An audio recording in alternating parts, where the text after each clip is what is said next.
Hello guys! Hello Virgo! Welcome dito sa aking channel. Kapalaran 888 Virgo. Alamin natin kung anong messages, vibration, gabay, energy para sa inyong lahat. General reading, so pwede kang makaresonate. Okay, Virgo. This is for Virgo.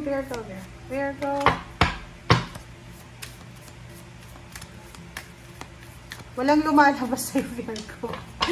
Okay, shuffle natin. Okay, Virgo.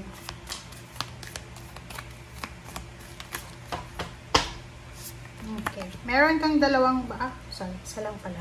Okay, yes. It's a yes card, Virgo. Okay? Congratulations and happy birthday sa mga Virgo na magsa-celebrate ng birthday ngayong September. Okay? So, congratulations sa'yo because it's a yes card. Sinasabi ng bara sa'yo na your intuition is correct. Okay? Your intuition is right. Okay? Like, kung ano man yan na desisyon na gusto mong desisyonan, or kung ano man yan na pinaplano mo, or kung ano man yan na gusto mo, sabi sa'yo dito ng barahan na your intuition is correct daw. Okay? Take action accordingly. So, gumawa ka ng action, depende sa kung ano ang kailangan ng action sa ngayon. Okay, Virgo? This is a yes card. Confirmation, answered prayers, parang ganon. So, congratulations sa inyong lahat. Okay. Next card tayo. Next deck.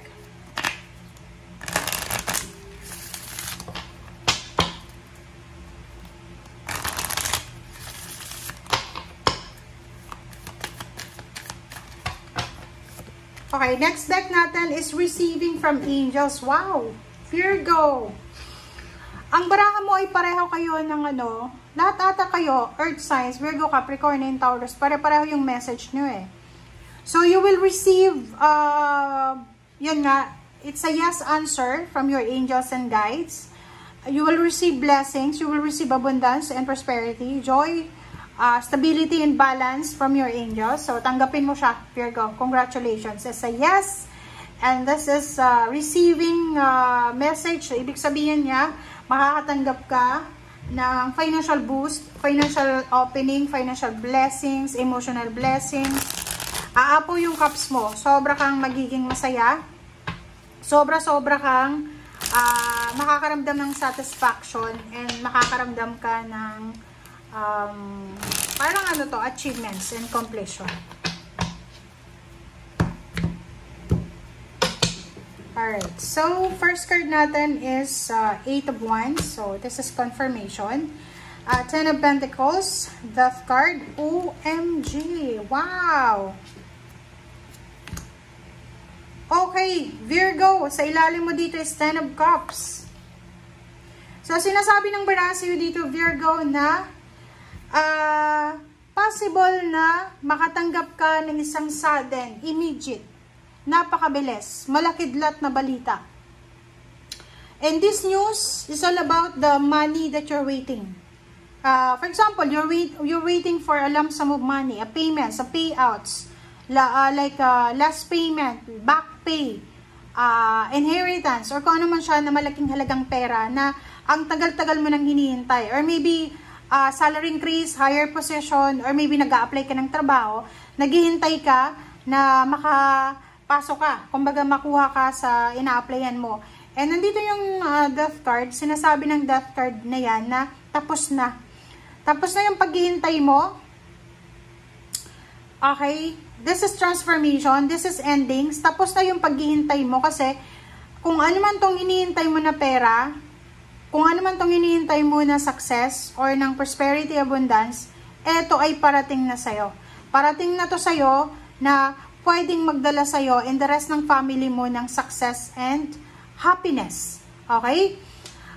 Yung iba din sa inyo dito, Virgo, na yun nga, nasa natin to last 4 months ng 2025, there's unexpected na love offer or maybe proposal, wedding proposal na posibleng darating sa'yo na pwedeng ito yung hindi mo plano. Like, unexpected nga siya eh.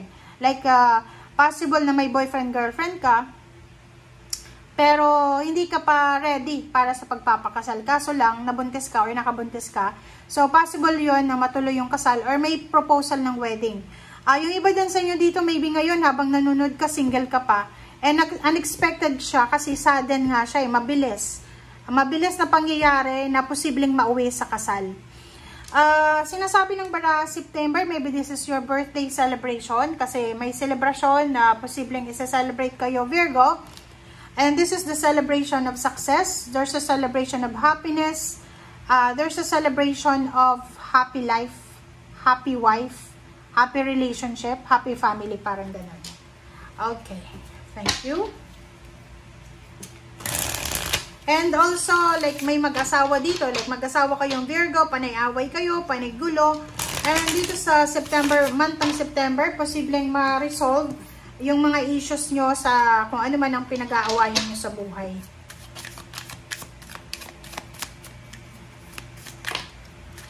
Alright, so 7 of Cups, choices and decision, the Tower. Diba? Sabi sa'yo dito, Virgo, ng baraha mo, you have choices, you have options. Kung gusto mong tahimik na buhay or magulong buhay. Parang ganon. Mag-comment ka sa comment section ha. Kasi ito, parang sinasabi ng baraha sa'yo na nasa kamay mo ang parang ikaw yung driver, ikaw yung artista ng buhay mo, or ikaw yung bida ng buhay mo. So, 7 of Cups, you have the choice, you have the option kung gusto mong maging maayos yung takbo ng buhay mo or kung gusto mong magulo. 7 of Pentacles, 10 of Cups, sinasabi ng bara sa'yo na dalawa yung 10 of Cups natin.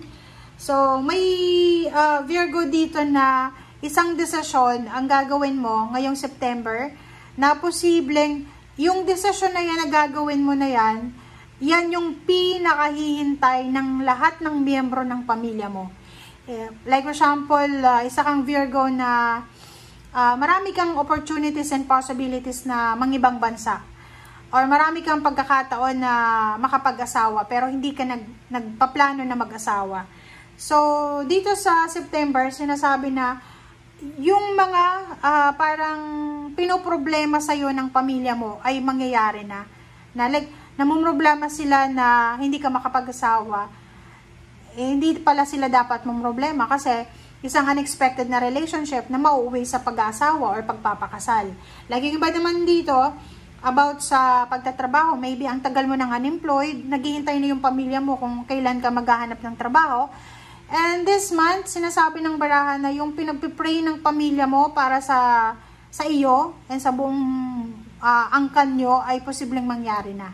Okay? So, thank you guys for watching and see you again. Basta it's a yes card siya. Lahat ng mangyayari sa buhay mo this September ay puro lang magaganda.